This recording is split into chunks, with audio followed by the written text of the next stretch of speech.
Verso la fine degli anni 70 circolava in Abarth una voce secondo la quale la Fiat era interessata ad acquisire l'azienda, oppure Abarth era disposto a cedere la sua azienda alla Fiat. Non è che mi entusiasmasse la cosa. Andare in Fiat voleva dire non fare più macchine da corsa. Però nel contempo Osella era stato un mio collega di lavoro in Abarth qualche anno prima, perché per avere l'autorizzazione a officina specializzata Abarth, come lui era riuscito a ottenere, ha dovuto fare un periodo di addestramento in Abarth, ci è rimasto un paio d'anni, quindi siamo stati colleghi di lavoro per un paio d'anni. Finché ho ottenuto questa autorizzazione e appunto mi contattò dicendo che le voci che circolavano erano purtroppo vere e non solo, ma Abarth le aveva proposto di ritirare tutto il materiale corse che alla Fiat non interessava e la cosa mi fece pensare come sarà la nuova. Come potrebbe essere una nuova avventura con Abarth. Ne parlai a casa anche con mia moglie, io poi insistevo, cioè la Fiat non mi attraeva per niente. E quindi approfondimmo un po' la discussione, le condizioni, mi convinse. Mi convinse perché oltretutto io avevo avuto una discussione con Abarth in una delle ultime gare al Paul Ricard, perché con una vettura 2 litri partecipavamo, e anche l'anno precedente e anche 2 anni prima, al campionato europeo di Sport 2000. La nostra macchina non era sufficientemente competitiva, gli unici interventi che si facevano erano quelli che facevano in pista di aggiustaggi, non volevo intendere di cambiare qualche cosa, la macchina era così, insomma io devo avere sbuffato quando mi disse facciamo questo. E nacque una discussione anche che non mi piacque proprio. Quindi dopo averne parlato con Osella, avere concordato che sarebbe stato possibile, andai da Abarth a rassegnare le dimissioni. Dicendogli, barando, che un'azienda di macchine utensili mi aveva chiesto una mia collaborazione e io avrei accettato. Io penso che Abarth, perché non ha fatto una piega, mi ha detto arrivederci, grazie. Penso che lui avesse collegato questo mio, cioè si era saputo che io avevo avuto questa discussione, quindi le voci circolavano e deve essere andata così perché un attimo dopo convocò Osella dicendogli voi dovete assumere Tomaini e lui si è licenziato per andare a fare macchine utensili.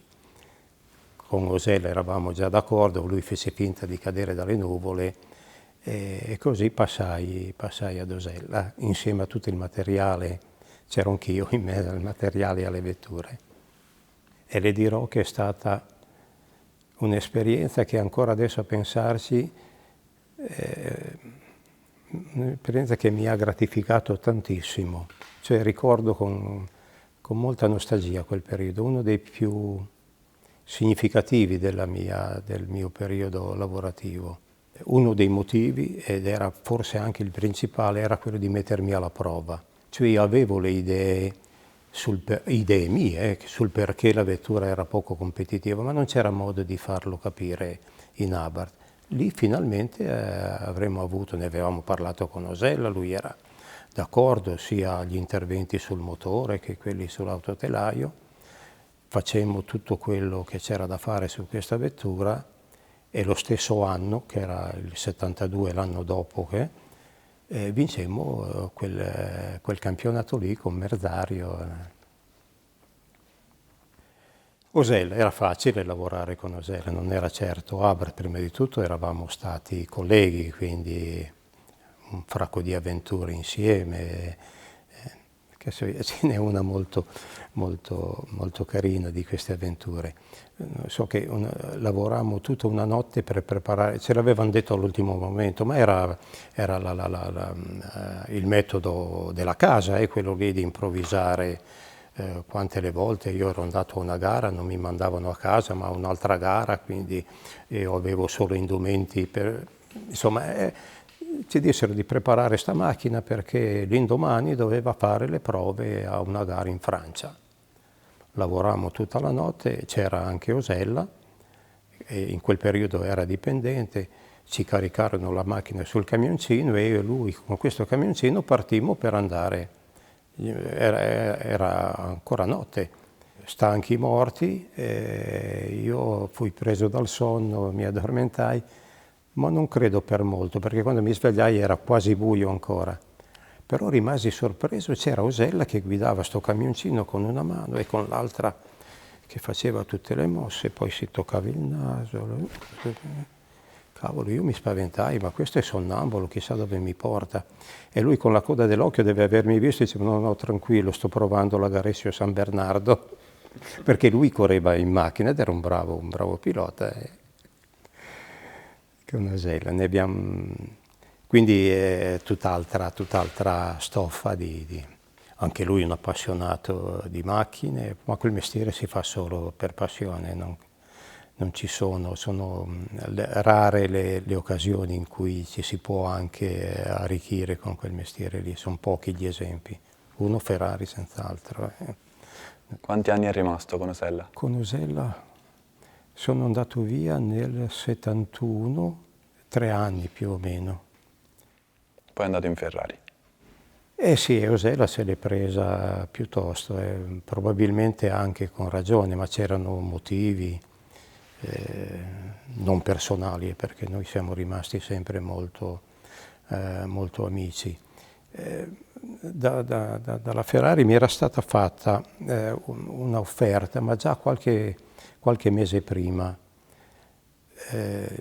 Bisogna tenere presente che in Ferrari c'erano andati Peter Setti, che era stato corridore in Abarth nel mio periodo, che era andato come corridore, come pilota in Ferrari e poi era diventato direttore sportivo e meritario anche per un bel periodo.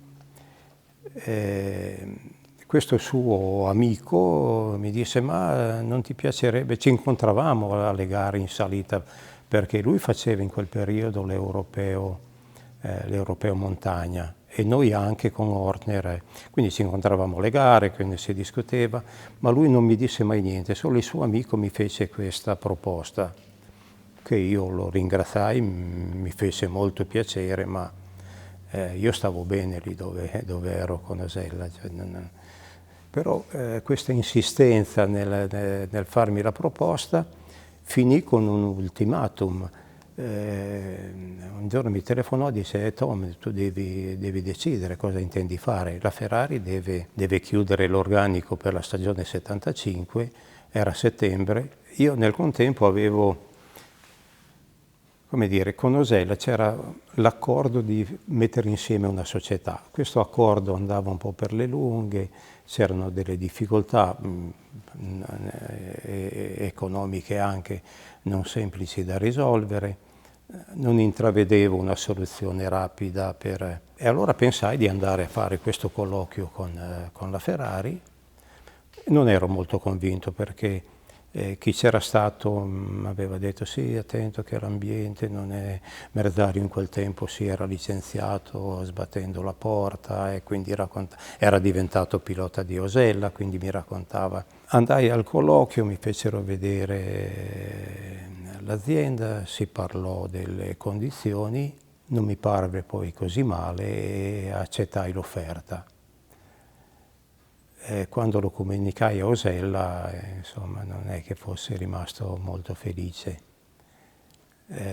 Lui disse che gli mise la lettera di dimissioni sul tavolo dicendo fra 8 giorni vado in Ferrari. Non fu proprio così, cioè c'erano dei motivi, delle ragioni. E fu una scelta molto difficile a farsi. Cioè io avevo famiglia, avevo già un figlio, non volevo andare da solo, non sarei mai andato via da solo. Volevo che mi seguisse la mia famiglia e non era un'operazione così semplice. Però eravamo giovani ancora e rinunciare, cioè non si può rinunciare alla Ferrari. Cioè, si può chiedere a un giocatore di una squadra di provincia, anche se si trova bene, anche se è il capitano di quella squadra, di rinunciare a una convocazione in nazionale. Non potevo dire di no. A Osella dissi: ci vado per un paio d'anni, vado a imparare cose nuove che ci torneranno comodo, poi quando ritorno riprendiamo programmi più belli, più interessanti di quelli che stiamo facendo, che avevamo programmato di fare adesso.